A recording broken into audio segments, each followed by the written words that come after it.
One of the problems with our food chain in this country, or problem that I see, is locally produced produce. We've had egg farmers complaining about it. We've had, well, people growing vegetables complaining about it all over the place. And one of the main issues is the price that they are paid for their produce.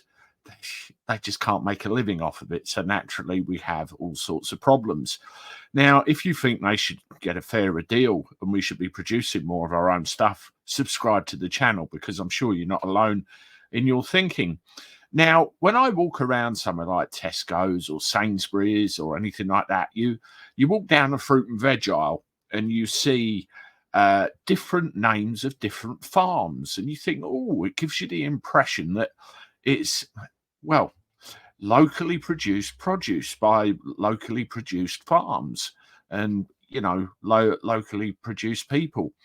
What would you say if I told you it was more than likely fake? They were made up names, and these products could come from absolutely anywhere.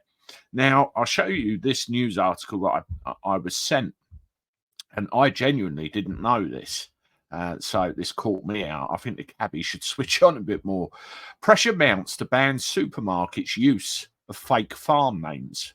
You see them all the time, accused of creating fictitious names that give the impression that their own brand products come from homely, small-scale suppliers. But the products, which include fruit and veg, as well as meat and honey, could come from any hundreds of producers in the UK or as far away as Spain, Morocco and Chile, so out the country.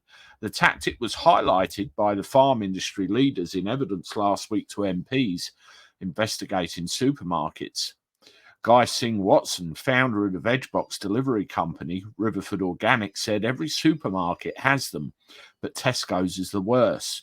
As far as I'm aware, Tesco has 8 farms that they brand their produce from that do not exist. They are a figment of the imagination. This is clearly misleading the consumer. Whoever buys the food needs to be properly informed about where it's coming from and how it's produced.